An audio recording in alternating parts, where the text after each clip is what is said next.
Começou a live então. Então, gente, agora começamos oficialmente o Café Filosófico de hoje. Estamos aqui com o professor Graço para falar do conceito da verdade em Aristóteles. Professor Graço, professor aqui da UFPB.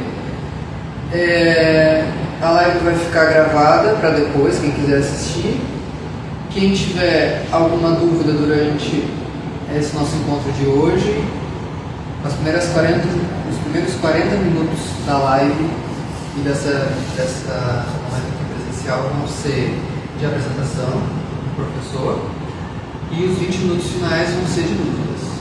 Então, se quiserem também mandar alguma dúvida, se quiserem falar alguma coisa, podem mandar as dúvidas no chat, os que vierem para o presencial e os que estão aqui, obviamente. E é isso. Esse projeto é um projeto que busca trazer vários professores para a gente falar sobre várias perspectivas, sobre o conceito da verdade. E hoje, especificamente, vai ser Aristóteles. Então, vamos começar já, né, a nossa questão da apresentação. E vamos começar então com aquela dúvida que eu andei com o senhor e tal, né, que é a dúvida inicial para todas essas reuniões e tal do Café Filosófico. Mais uma vez, bem-vindo, professor, não sei se já... Obrigado e obrigado pelo convite e parabéns pela iniciativa. Obrigado. Vamos lá. Na sua opinião, professor, o que aproxima, o que distancia o conceito da verdade de Aristóteles com o nosso conceito de verdade de ciência pública? Essa pergunta é difícil de responder porque é difícil entender qual seria o nosso conceito de verdade. Então, o que podemos tentar fazer é o que eu vou tentar fazer no começo dessa apresentação é fazer uma calibragem das nossas expectativas, porque quando falamos de verdade e no âmbito da filosofia tem muito a tendência a falar da verdade com a V maiúscula, né? E ter uma expectativa de alguma verdade com uma espessura espiritual ou até algo que possa ser compatível com nossas crenças religiosas. Então, verdade no sentido alto, de sentido da vida e da realidade. E Aristóteles é um daqueles filósofos que tem uma postura um pouco mais pé no chão a respeito dessa questão da verdade, e para ele propriamente tentar entender o que significa dizer que algo é verdadeiro ou ao contrário falso. E como veremos, para ele essas qualidades de ser verdadeiro ou falso são exclusivamente aplicáveis a falas ou pensamentos sobre as coisas, ou seja, sobre a realidade ou sobre o mundo. Você pode escolher o termo que achar mais adequado, e nunca a respeito das próprias coisas. Então, para Aristóteles, dizer algo do tipo Deus é verdadeiro não faz sentido, porque verdadeiro ou falso se aplica no caso a pensamentos sobre Deus, não a Deus enquanto parte da realidade ou, como estamos discutindo em algumas interpretações medievais de Aristóteles, como a realidade mais fundamental.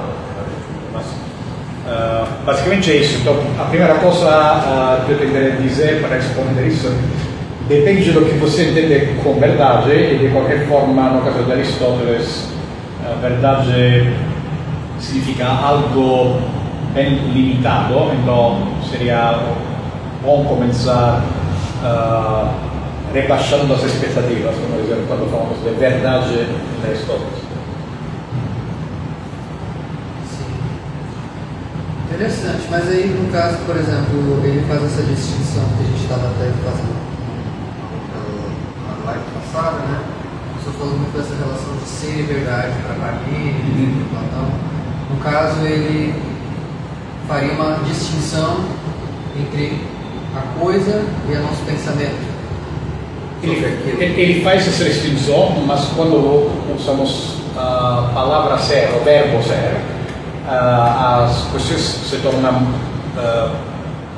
complexas só porque, e Aristóteles sabe muito bem isso, a palavra ser é ambígua, tem muitos significados, e um dos problemas é que, de acordo com Aristóteles, um desses significados é justamente relativo ao verdadeiro ou falso.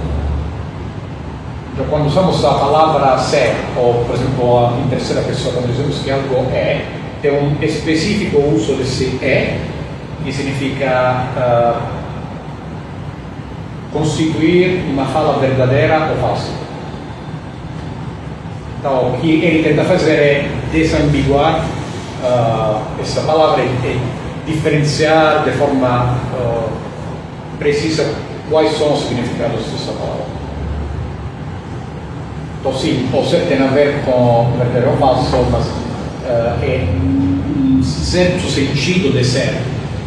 Então, ele se dissocia de Parmênides nesse sentido que ele não acha que é uma coisa ser e verdade não necessariamente estão juntos. Depende de qual significado você está atribuindo à palavra ser.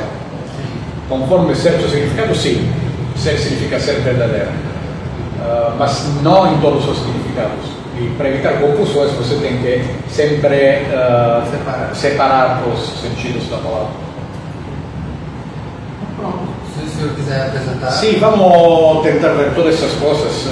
Talvez eu preparei muito material e posso te passar esse material que depois posso divulgar. Mas a primeira coisa, como já disse, é rebaixar as expectativas e entender que Aristóteles tem uma abordagem muito pé no chão respeito da pergunta o que é a verdade. E precisamos também entender que essa é sim uma questão de metafísica, essa questão sobre o que é a verdade, mas é uma questão de metafísica no sentido de buscar entidades transcendentes ou buscar o sentido do universo e da existência humana, não é nada disso. É uma pergunta de metafísica simplesmente porque diz respeito a uma relação entre a realidade e os nossos pensamentos a respeito da realidade. Falando da realidade, fala do ser. Falando do ser, está no âmbito da chamada ontologia, então estamos sim no âmbito da metafísica, mas no âmbito da metafísica no sentido de uma busca intelectual a respeito da realidade e da relação entre a realidade e o nosso pensamento sobre ela. Então, nesse sentido é uma questão metafísica, mas não é uma questão metafísica no sentido de ter uma dimensão espiritual, religiosa, existencial. Quando Aristóteles fala de verdade, não tem nada disso. Então, manter nossas expectativas baixas aqui significa justamente entender que Aristóteles está entre aqueles filósofos que concebem uma pergunta o que é verdade de uma forma que não é nada mística, espiritual, religiosa ou existencial. Se trata simplesmente de explicar que quando atribuímos a algo a qualidade de ser verdadeiro ou ao contrário de ser falso, esse algo de que nós estamos falando deve ser uma proposição, uma fala, um discurso, um pensamento sobre a realidade e nunca uma coisa que existe no mundo. As coisas que existem no mundo existem, mas não faz sentido para isso dizer que não são verdadeiras ou falsas. Então, quando falamos de verdade em Aristóteles, é bom lembrar que estamos falando da verdade com V minúscula e não com a verdade com V maiúscula, só para destacar que não podemos ter expectativas muito altas a respeito do que nós estamos ouvindo. E se costuma dizer que Aristóteles foi o fundador, o primeiro teorizador explícito de uma teoria da verdade como correspondência. E o que isso quer dizer é que para Aristóteles essa qualidade de ser verdadeiro que nós podemos atribuir a falas, pensamentos, proposições sobre a realidade é justificada quando as proposições, os pensamentos e as falas correspondem às coisas como elas de fato são no mundo. Então, quando há essa correspondência, é justificada a atribuição de verdade a uma fala, a um pensamento ou a uma proposição. Quando falta essa correspondência, estamos numa situação oposta, então a proposição será falsa. Então, a ideia básica é essa aqui, e em todas as chamadas teorias da verdade como correspondência tem essa ideia básica, e o que muda é quais são os termos que devem corresponder. E no caso de teorias clássicas como aquela de Russell, se trata de uma correspondência entre nossos pensamentos e os chamados fatos ou estados de coisas. Então, não diretamente o mundo, mas esses fatos. E a peculiaridade de Aristóteles é que se trata de uma correspondência entre nosso pensamento, ou nossas falas, ou as proposições, e diretamente as coisas do mundo. E por essa razão, quem estudou esse aspecto do pensamento de Aristóteles fala de uma teoria minimalista da correspondência. Onde minimalista justamente quer dizer isso, que não tem nada mais do que pensamento ou proposições e coisas no mundo. E a correspondência deve ser exatamente entre coisas do mundo e nossas falas, nossos pensamentos sobre a realidade. Deixa eu só verificar uma coisa aqui. Rapidinho. Porque o povo está dizendo aqui que está espelhado. Vamos ver se agora fica melhor. E deixa eu ver. Só. Aê, agora foi. Agora eles estão conseguindo ver os slides que antes estavam espelhados. Bom, nesses slides eu coloquei referências a algumas citações que mostram como é a abordagem de Aristóteles. Então, se vocês vão na metafísica de Aristóteles, encontram no livro quinto, que é uma espécie de dicionário, vários termos. Entre eles tem o termo verdade, e verdadeiro ou falso, e tem Aristóteles explicando o que isso significa. E tem também o termo ser, e falando do termo ser, Aristóteles fala um dos significados de ser é verdadeiro ou falso. Então ele fala que quando usamos o verbo ser, dizemos que algo é, tem um específico uso do verbo ser e dessa expressão algo é, que significa é verdadeiro ou falso. E Aristóteles dá como exemplo de coisas às quais se aplica esse uso do verbo ser às proposições. Ele fala, por exemplo, quando você tem uma proposição que fala que Sócrates não é branco, ou seja, que Sócrates é não branco, Aristóteles fala que dizer a respeito dessa proposição que ela é, significa dizer que ela é verdadeira.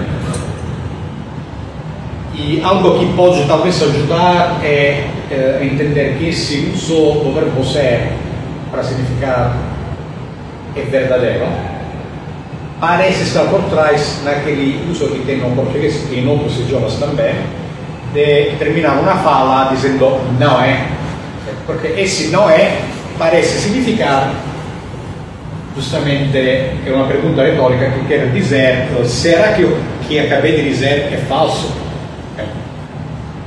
E parece que no grego antigo tinha esse uso do é em referência a proposições e falas. Então dizer que Sócrates é branco e depois adicionar é, significa dizer que é verdadeiro. O que acabei de dizer é verdadeiro. O que não é, significa perguntar será que é falso o que acabei de dizer? Então, o que é importante aqui é que tem um uso do verbo ser que se refere apenas a falas e quer destacar a qualidade verdadeira ou falsa dessas falas. E esse aqui é compatível com o que Aristóteles fala em outro livro da metafísica, quando ele fala que o verdadeiro diz que o que é, é. Ou que o que não é, não é. Ao contrário, o falso diz que o que não é, é, e o que é, não é. Okay. Parece um jogo de palavras, mas está simplesmente destacando que tem um uso do verbo ser que indica, nós podemos, se fôssemos um verbete de dicionário, podemos dizer ser indica constituir fala verdadeira. É isso que significa. E ele quer justamente evitar que alguém possa desfrutar essa ambiguidade do verbo ser para criar confusões, argumentações falsas. E ele acha que isso é importante, que era algo que faltava nos pensadores anteriores. Então ele se dá essa tarefa de deixar tudo certinho, separar os significados das palavras, é algo que já os sofistas começaram a fazer. E no caso do verbo ser, ele destaca que tem esse significado do verbo ser. Quando falamos de correspondência, eu falei para estabelecer uma correspondência entre o mundo e nossos pensamentos, mas para ser mais precisos, deveríamos dizer que é uma correspondência entre combinações ou separações de aspectos no mundo, tipo Sócrates e a qualidade de ser branco, e itens que aparecem nas proposições. Esses itens são conceitos, basicamente. Então seria, se nós temos Sócrates e a qualidade do ser branco, elas podem se encontrar na realidade ou separadas ou juntas. Quando a sua fala espelha essa junção ou separação entre Sócrates e branco, a sua fala é verdadeira. Então, se Sócrates na realidade não é branco, a sua fala é Sócrates é não branco, tudo bem, verdadeiro. Se essa correspondência está faltando, a sua fala é falsa. E a correspondência é entre itens na realidade e itens abstratos no nosso pensamento, ou sujeitos e predicados nas proposições.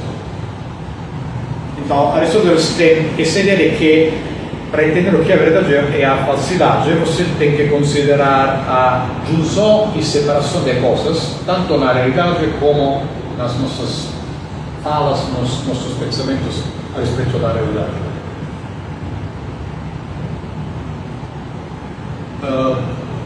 No mesmo livro Epsilon, Aristóteles insiste novamente que um dos significados de ser indica verdadeiro ou falso, e outro significado de ser se aplica às próprias coisas no mundo. Então, para Aristóteles dizer que essa cadeira azul está querendo dizer que ela existe no mundo.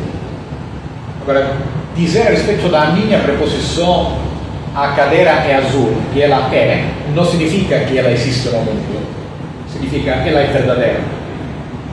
Então são dois usos diferentes do verbo ser. Um é um uso existencial, que indica que as coisas no mundo existem, e outro é um uso que quer destacar o que é chamado de valor alético, ou seja, o ser verdadeiro ou falso, dos pensamentos, das proposições, das falas sobre as coisas. E ele distingue nitidamente esses dois sentidos ou usos do verbo ser, e fez isso também nas categorias, na interpretação. Então, essa é a versão padrão da teoria da verdade de Aristóteles. É um significado ou um sentido distinto de ser, e depende de como as coisas se encontram separadas ou juntas, tanto na realidade como no pensamento. Quando tem essa correspondência, tem verdade; quando essa correspondência falta, tem falsidade. A diferença entre esses dois modos de ser é que um tipo, ou modo, ou sentido da palavra ser é aplicável às próprias coisas no mundo, e só a elas, e outro, ao contrário, é aplicável só a proposições e pensamentos sobre o mundo. Então, você não pode confundir as duas coisas, não pode aplicar o significado de ser existencial às falas e não pode aplicar o significado de ser como verdadeiro ou falso às cadeiras, aos cachorros, à chuva e assim por diante. A chuva, a cadeira, o cachorro não são entidades abstratas na minha mente, não são proposições. Então, não se aplica o sentido de ser como verdadeiro ou falso. Não faz sentido dizer o cachorro é verdadeiro ou falso, mas a respeito da minha proposição e do meu pensamento sobre o cachorro, sim, faz sentido dizer que ele é verdadeiro ou falso.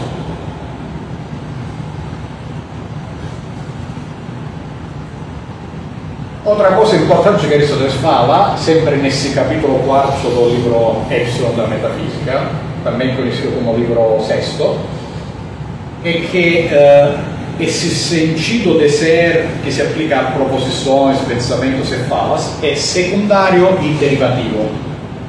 E obviamente secundário e derivativo em relação ao sentido de ser que se aplica às próprias coisas.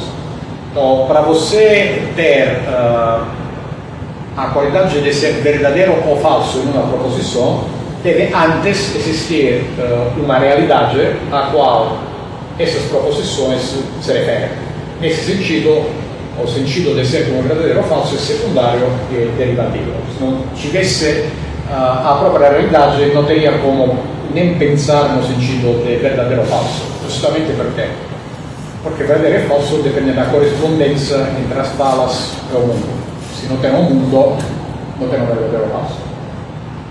E Aristóteles usa essa fala a respeito do ser derivativo e secundário do sentido de ser, de se aplicar as proposições como verdadeiras ou falsas, para dizer que ele, na metafísica, irá se ocupar do sentido mais fundamental, que é que do ser como algo que existe, seja como substância, seja como acidente. Então, quando ele fala, por exemplo, dos motores imóveis, ele está falando dos motores imóveis enquanto realidades que existem, não está falando do nosso pensamento a respeito dos motores imóveis. Então, esse que é a doutrina de Aristóteles a respeito da verdade, ed è, come já falei, uma teoria minimalista da correspondência. Ele é minimalista em contraposição a teorias mais modernas que introduzem a noção de fato ou estado de coisa, justamente para evitar que esse espelhamento entre nossas proposições e a realidade seja entre as proposições e as próprias coisas no mundo. Esse é um exemplo clássico disso é Bertrand Russell, que fala que o que torna nossas proposições verdadeiras ou falsas não são as próprias coisas, mas são fatos a respeito das coisas. E para ele, fatos e coisas não são exatamente idênticos, não são a mesma coisa. E, inclusive, é um jeito de evitar que proposições sobre coisas que não existem devam se referir à realidade. Okay?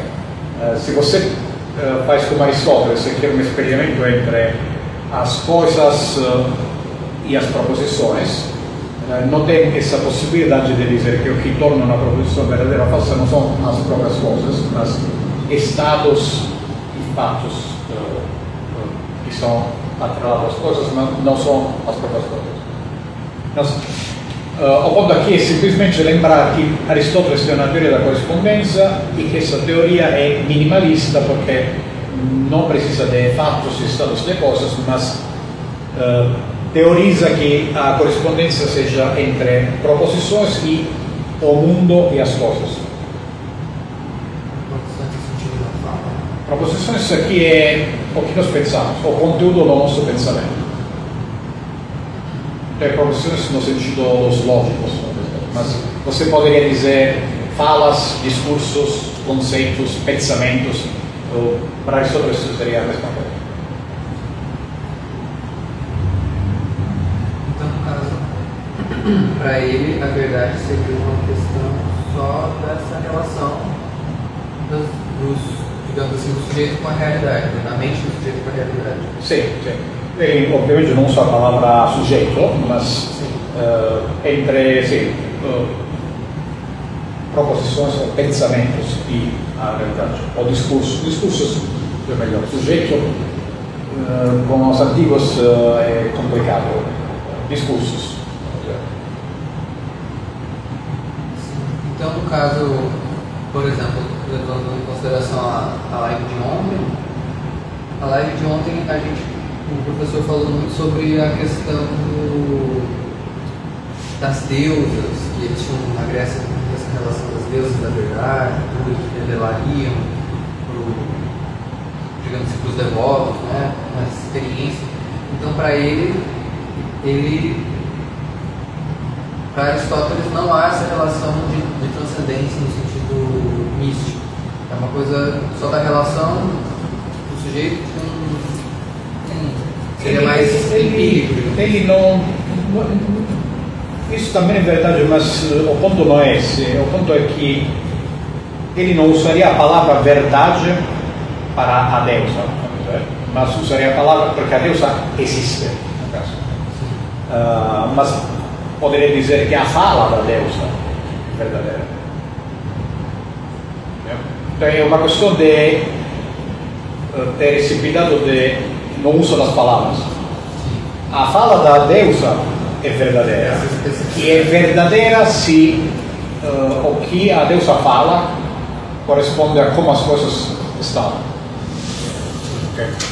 Então, a respeito da fala e do pensamento da deusa, você pode usar o adjetivo verdadeiro ou falso. Mas a respeito da realidade, não.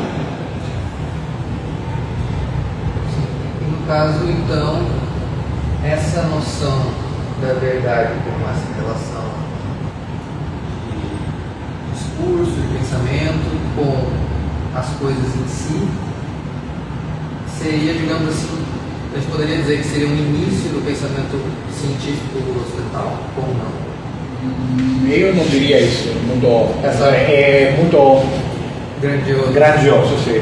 E eu diria simplesmente que é o início da chamada teoria da correspondência, que é uma das várias teorias a respeito do que seria a verdade. Então é uma teoria muito tradicional e clássica, não é a única, mas se costuma dizer que ela começa nesses trechos que eu apresentei de Aristóteles que estão na metafísica. Mas aí no caso, por exemplo, eu não vou mais, eu vou deixar o senhor seguir, eu só perguntar mais uma coisa que é assim, talvez o senhor vai falar disso, mas não sei exatamente. No caso, ele bota que as coisas, ele tem essa noção que as coisas no mundo existem por si, não são uma perspectiva, digamos assim, são independentes do sujeito. Totalmente, sim. Ele é um realista. Sim. E aí, no caso, ele acredita que o mundo, digamos assim, sempre existiu ou que sempre esteve lá e nós, digamos assim, também, ou seja, o mundo está posto? Para ele o mundo é o cosmos, é eterno. Sempre esteve posto? Sim, sim, para ele o cosmos é eterno, ele tem esses argumentos tentando nos convencer que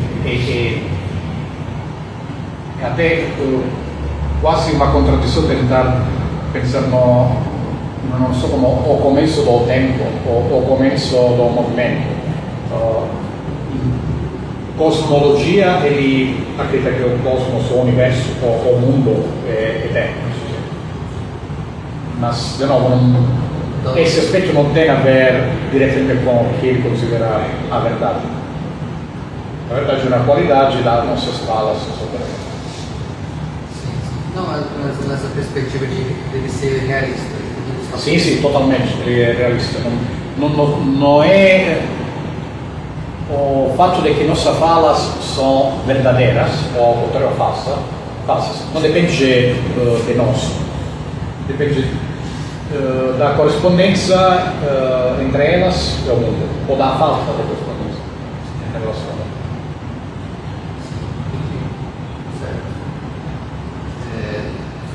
O senhor tem mais alguma coisa? Eu tinha outras coisas, mas acho que podem só gerar confusão. Vou só mencionar que o que eu acabei de dizer é a doutrina padrão, quer dizer, o modelo básico do que é a verdade em Aristóteles, mas tem outros trechos em Aristóteles e às vezes foram usados para atribuir a Aristóteles a ideia de que as próprias coisas são verdadeiras. E esse aqui, obviamente, não passa com tudo que eu falei até agora. Até agora eu insisti que verdadeiro ou falso são qualidades que vocês podem atribuir a falas e pensamentos, proposições, mas nunca as próprias coisas. Aí você abre um livro e fala, para Aristóteles, o primeiro e mais fundamental sentido de ser é o ser como verdadeiro. Okay?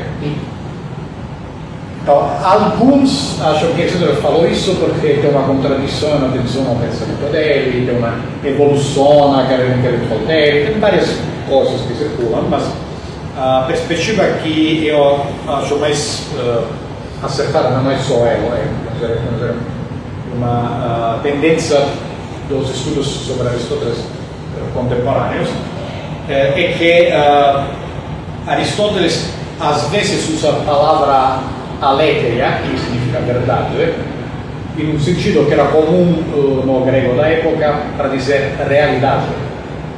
E naquele caso é óbvio que se eu falo que a cadeira é parte da realidade, estou usando a palavra realidade, Aristóteles usaria a palavra aletheia. Essa palavra, infelizmente, é a mesma palavra que significa verdade, okay? Mas não significa que aquele mesmo sentido que se aplica às proposições como verdadeiras ou falsas e que um sentido derivativo agora se tornou o sentido principal do ser. É quase no português, isso aqui é de verdade, isso aqui é de verdade. Exatamente. Tem um outro uso que Aristóteles faz, que é justamente isso, quando ele quer destacar que algo é X de forma genuína, ele usa o adjetivo verdadeiro ou falso. Mas, de novo, é semelhante a expressões que em português são como essas: falso magro, falso gordo, falso moralista, falso amigo, falsa modéstia. Não tem nada a ver com o ser verdadeiro ou falso das proposições. É simplesmente um jeito de usar aquele objetivo para dizer eles aparentam ser um amigo, mas não tem as qualidades essenciais de um amigo de verdade. E Aristóteles tem esse uso também do adjetivo verdadeiro e falso, mas isso não deve criar confusões em relação ao que ele fala quando fala aquele sentido de ser, que quer dizer a proposição é verdadeira ou falsa é derivativo secundário. Ou seja, o fato é que ele use verdadeiro ou falso para falar de coisas na realidade é simplesmente um uso comum da palavra falso e verdadeiro, mas não tem nada a ver com aquele específico uso de ser que se aplica apenas a proposições e que é derivativo secundário.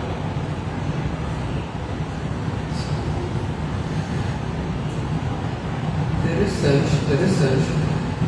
Olha, eu vou fazer mais uma pergunta agora, e aí a gente vai entrar agora às 6h40 para a parte das perguntas. Quem quiser fazer alguma pergunta, seja na live, quem estiver vendo pela live, seja aqui no presencial. E outra coisa também, não sei se todos viram, tem cafezinho aí, se alguém quiser se servir, fiquem à vontade, tá? Então, a pergunta que eu ia fazer é no seguinte, por exemplo, tentando a gente esmiuçar um pouco mais essa discussão, né? A pergunta que eu fiz antes era essa questão dele ser um realista, então ele acredita que as coisas estão postas, a realidade está posta como tal. Porque pelo que eu, digamos assim, estudei pessoalmente, no período medieval depois eles vão adaptar esse pensamento, mas numa perspectiva criacionista, cristã especificamente. Mas então, digamos assim, na perspectiva medieval tem essa ideia de que Deus criou o mundo, Deus então pôs o mundo, e nós teríamos que, através desse processo de alinhamento, se afinar um mundo tal como ele é, tal como Deus o fez. E aí eu queria justamente fazer essa trazer esse ponto, porque o senhor estava dizendo no sentido que Aristóteles não tem muito essa perspectiva criacionista, originalmente. Na verdade não é que não tem muito, não tem nada dessa perspectiva criacionista. Completamente. Totalmente, não tem nada. Você pode encontrar alguns ingredientes vagamente criacionistas no Timeo de Platão, mas Aristóteles não tem absolutamente nada de criacionista. Sim, mas então, por exemplo, é porque se a gente tratar, então, por exemplo, na perspectiva de Aristóteles, o conceito de verdade e o conceito de real seriam a mesma coisa ou seriam coisas diferentes? Me faço um exemplo de conceito de real? Um exemplo? Sim, para eu entender do que estamos falando. Vamos dizer, por exemplo, assim, na perspectiva medieval, Deus fez o mundo e aí vamos supor que ele fez as coisas, ele fez a realidade. Então as coisas são reais, elas existem por si, elas são realistas. E aí você tem que se afinar com elas da maneira correta e tudo mais. Mas na perspectiva, por exemplo, de Aristóteles, essas coisas que são postas, o real e a verdade, digamos assim, o real só existe quando a gente percebe, a gente faz esse alinhamento. Não, o real existe independentemente da nossa percepção. Então, nessa perspectiva dele, o real existe independente da nossa subjetividade. Sim, sim, o real seria o mundo, Sim. o mundo existente. Sim, para ele existe de verdade, existe realmente, ou para evitar advérbios supérfluos, existe. Existe, ponto. Existe. Sim. E a existência do mundo não depende do nosso pensamento sobre o mundo. Como é que o Aristóteles, por exemplo, trataria a questão do delírio? O delírio? O delírio depende de um funcionamento anormal do seu sistema perceptivo. Ele tem uma obra sobre os sonhos, tem uma explicação fisiológica de como acontecem os sonhos e também tem algumas explicações de certas ilusões perceptivas. Por exemplo, tem uma ilusão perceptiva que é chamada de, acho que é ilusão de Aristóteles, que quando você tem um objeto entre dois dedos, é algo desse tipo, depois vocês pesquisem para entender melhor, tem uma percepção de que você está tocando dois objetos diferentes quando você trata de um objeto. E então você sabe que tem alguns erros que são devido a situações e outros que são devidos a febres, a estados de doença. Ele descreve algumas, ele fala de algumas pessoas que em estado de febre confundem pequenas marcas em uma parede com animais ferozes e tudo isso. Então, a pessoa acredita que alucinações ou erros perceptivos não existem. Na verdade, ele não inventou, provavelmente ele herdou de outros todo esse conhecimento. Que existem episódios de ilusões perceptivas e também de alucinações e sonhos. Também que se você percebe algo, esse algo deve existir. Mas nosso acesso à realidade passa pela percepção. Então, nós podemos perceber coisas que não existem, mas a realidade existe independentemente da nossa percepção. Mas essas coisas que não existem, por exemplo, não ser? Não. São seres também. Seres que não existem. Sim.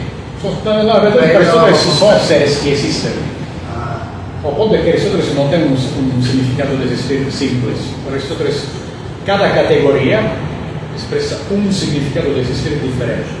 Então, por exemplo, imagine o caso daquele fulano que está em estado de febre e vê na parede onças, onde tem marcas. E a questão é, Aristóteles diria algo do tipo: a percepção daquele fulano, a alucinação daquele fulano existe, mas não é uma substância, não é? Tem uma alucinação que é um estado mental, então está na categoria dos estados, ou Aristóteles diria afecções. Então, a afecção mental, que não corresponde à realidade, existe como afecção. Agora, a onça, não. Sim. A onça naquele quarto, a onça na parede não existe. Não existe como substância. Não tem uma onça na parede. O que tem é uma alucinação interpretada como onça pelo sujeito. Então, existe um estado mental, mas não existe um animal natural. Entendi. Alguém tem alguma dúvida que queira dizer? É uma curiosidade. A leitura que Aristóteles faz da verdade, podemos dizer que ela tem assim uma visão muito mais ontológica de modo de ser do que epistemológica. Por exemplo, quando a expressão shakespeariana, eu acho, né, ser ou não ser, eis a questão. Essa verdade seria uma verdade aristotélica? Sobre o ser ou não ser, não sei dizer. Agora, se é mais ontológica do que epistemológica, então, na metafísica, ele fala que é um significado do verbo ser. Só que depois ele também fala que é um significado secundário, então fica ao lado da investigação propriamente ontológica que ele faz a respeito da substância, das causas primeiras, de movimento, de geração, etc. Tudo aquela coisa que encontramos na metafísica de Aristóteles.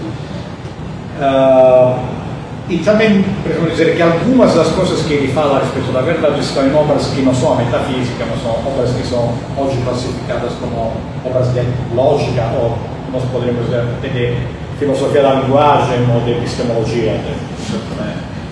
Então, é um tópico ambíguo, tem aspectos que são ontológicos no sentido que é um dos sentidos da palavra ser, mas tem aspectos epistemológicos no sentido que verdadeiro ou falso são qualidades que pertencem ao conhecimento, não à própria realidade.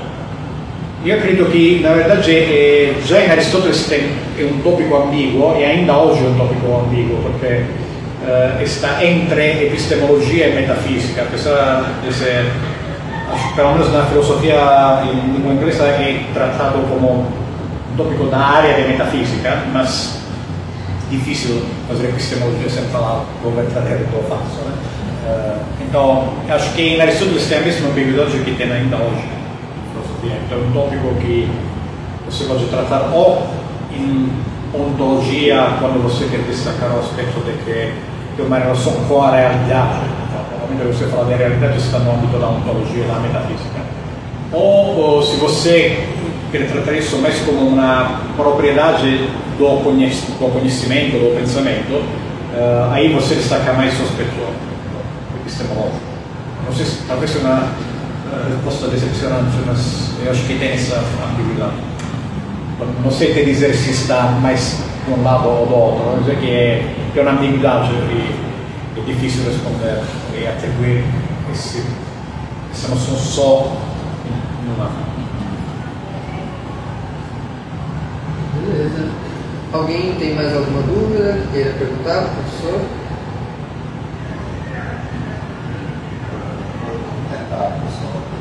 Boa noite.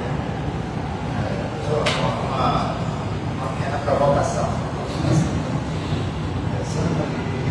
O Chato falou que a vida foi feita para ser vivida e não para ser pensada. Eu não sei em que contexto, né? Uma frase retirada, talvez não faça sentido, né? Eu não concordo com uma frase. Einstein falava que a educação deveria começar pela filosofia.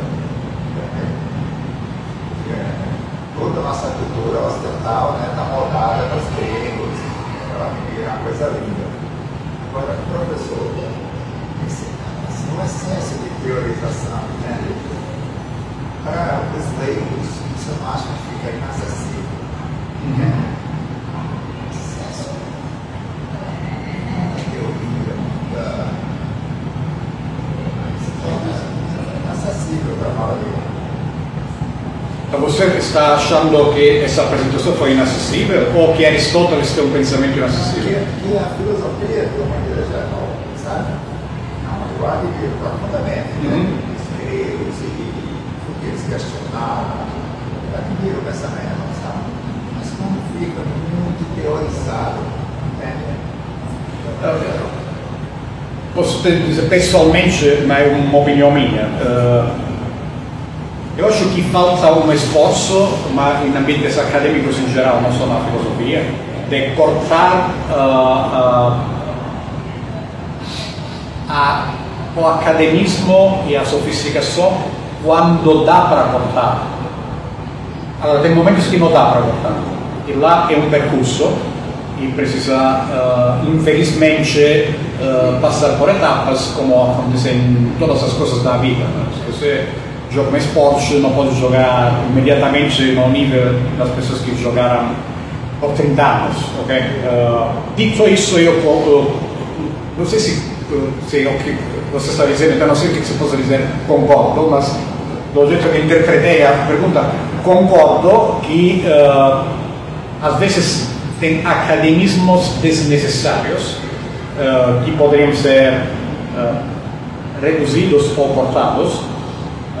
Em humanas talvez isso ainda mais presente, em filosofia também, só que é um malabarismo, no sentido você tem que saber bem escolher o que dá para cortar e o que infelizmente faz parte daquele percurso que você pode acompanhar, fazer gradativamente. Nós todos deveríamos ter essa preocupação, mas é um percurso que tem que fazer. Então, sim, de novo, talvez seja ambígua a minha resposta, mas talvez seja o meu jeito de pensar que é ambíguo. Então, por um lado, eu concordo. Por outro, tem coisas que não dá para simplificar demais porque são complicadas.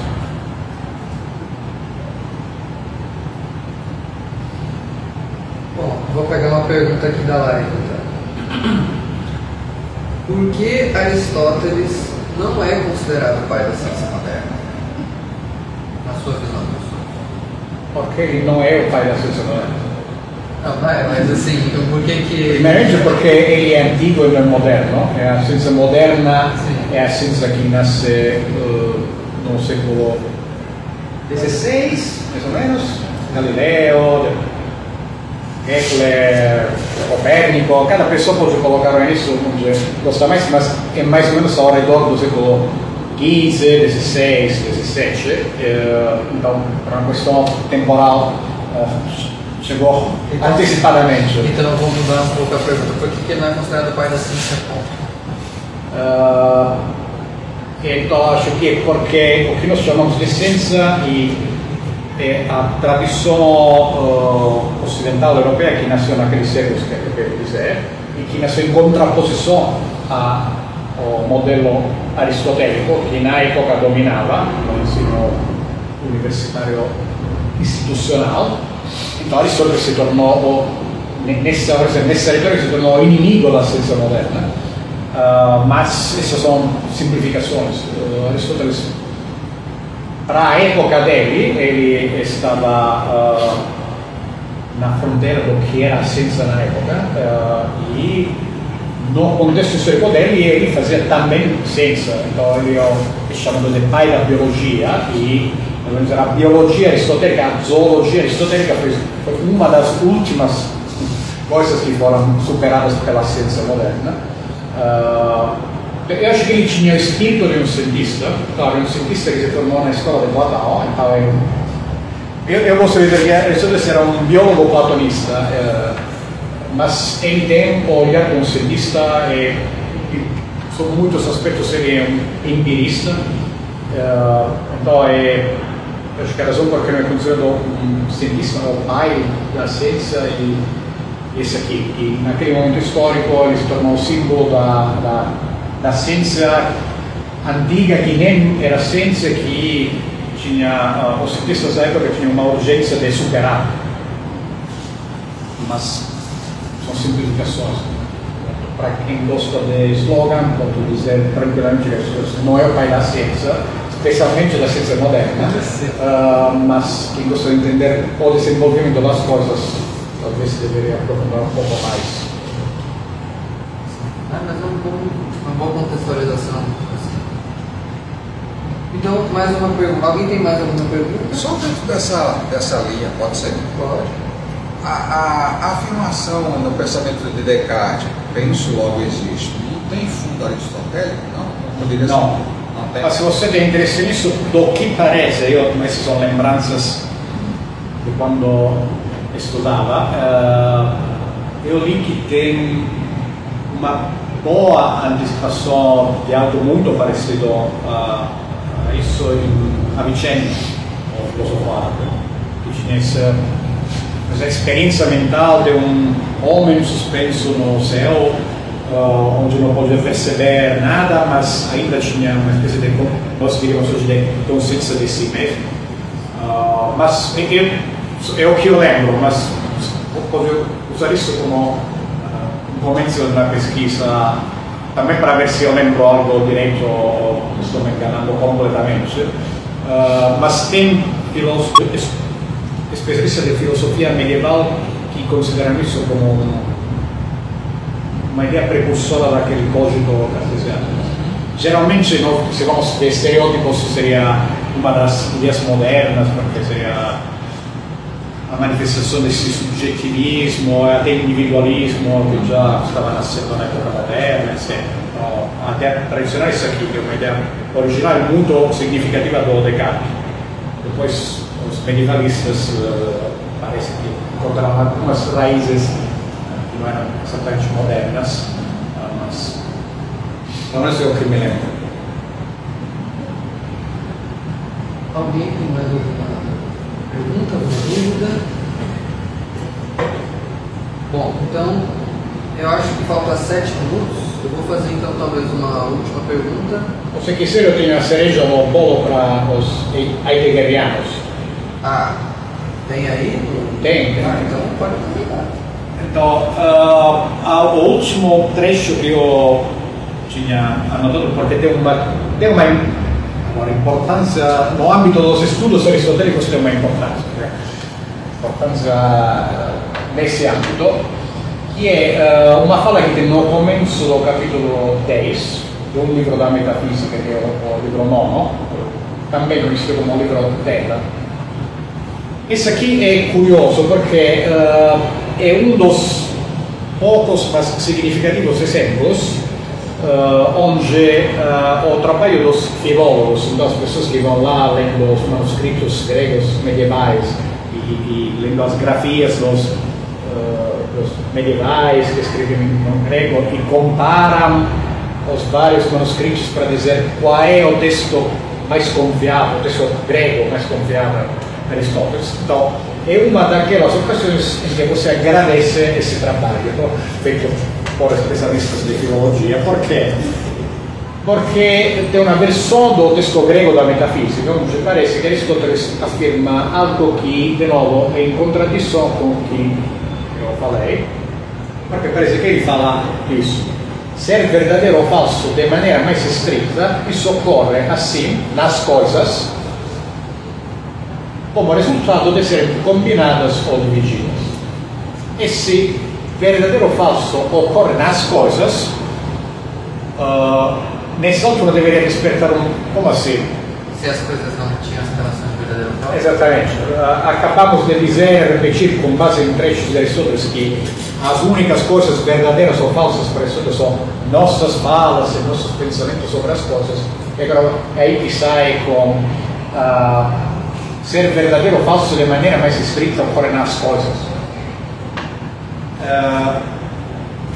O que é interessante é que esse era o texto da primeira edição moderna grega das obras de Aristóteles, que se Becker, e ainda o texto que vocês encontram na edição do grego mais recente, mas de 1957, que foi feita por Werner Jäger, que é um grande nome no âmbito da filosofia antiga. e é a versão do grego conhecida por Heidegger. Então, quando Heidegger fala da verdade em Aristóteles e fala algumas coisas sobre a aletheia em Aristóteles, considerem que algumas dessas coisas vêm dessa passagem. Okay? Dessa passagem, digamos, mais... Dessa passagem que existem duas versões. Okay? A outra versão é essa aqui, e afirma que o ser é da maneira mais estrita quando houver algo verdadeiro ou falso, e isso, o verdadeiro ou falso, do lado das coisas, é que elas sejam combinadas ou divididas. Tira o caráter de verdadeiro ou falso das coisas. Exatamente. Então isso aqui depende de pequenas palavras que estão no grego. Para quem gosta dessas coisas pode ler um artigo muito importante sobre isso, però importante no âmbito de estudos de Aristóteles, que foi publicado em 2016 por dois estudiosos de Oxford, David Charles e Michael Peranazis, que explicam bem como aconteceu isso e, com base também no trabalho desses filólogos que vão lendo os próprios manuscritos medievais, demonstram que essa versão aqui é mais confiável, não só porque é compatível com o que Aristóteles fala em outras obras, em outras partes da metafísica, mas também por razões mesmo de grego. E, então, essa aqui tem uma relativa importância, porque se vocês abrem as traduções da metafísica de Aristóteles em português, tem uma versão que não é nem a primeira nem a segunda, mas é uma manipulação da primeira, que foi feita por um especialista no 1924 para tentar dar um sentido a essa passagem. Okay? E essa versão manipulada é a versão que foi traduzida por Reale, que é uma tradução italiana que foi retraduzida em português, que é muito conhecida, por Luca Sangioni no 2004, e também ainda no 2024 usada na tradução recente da Viviane Castilho Moreira, que é a última tradução da metafísica completa que saiu em 2024. Mas não é a versão mais confiável e algumas traduções já estão adotando essa versão mais confiável, como a tradução italiana do Betti, que é mais ou menos em português soaria algo desse tipo. Então, é algo que tem uma relativa importância devido à influência de Heidegger, sobretudo. Então, uma das passagens fundamentais a respeito da ideia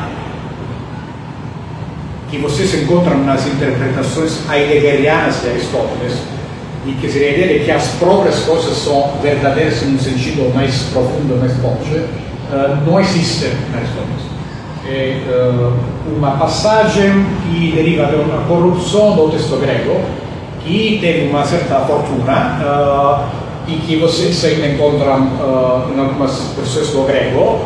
Quando vocês não encontram em tradução portuguesa, é só porque foi adotada uma versão manipulada do grego. E hoje em dia nem precisa ter essa manipulação, porque foi demonstrado que a versão mais confiável do grego não afirma que as próprias coisas são verdadeiras, e que essa não é uma ideia de Aristóteles. Então, tomem cuidado quando leem atribuições sobre o ser verdadeiras das próprias coisas a Aristóteles, e se lembrem que tem uma certa passagem que parece afirmar isso, mas a afirmação depende de qual versão do grego vocês estão usando. Olha só, pontualmente agora são 7 horas. Então, eu acho que a gente vai poder encerrar. Deixa eu só chegar aqui perto da câmera. Aqui, de atrás.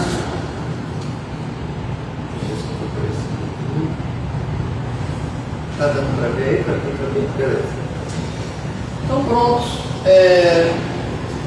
Então, vamos encerrar por hoje, né? Nosso café filosófico. Mais uma vez, professor, muito obrigado pela sua presença. Foi uma apresentação muito rica, com muitas informações. Agora, o café filosófico vai ser só o próximo período, né, que a gente vai entrar de férias agora. E basicamente é isso. Quem sabe numa próxima o senhor vem aqui de novo para falar um pouco mais de Aristóteles. E o que mais? E a live vai ficar salva depois para quem quiser reassistir tudo no Instagram e eu vou ver se eu posto no YouTube também. Okay. Então, obrigado mais uma vez, professor. Eu te agradeço você e todas as pessoas aqui e na live. Valeu.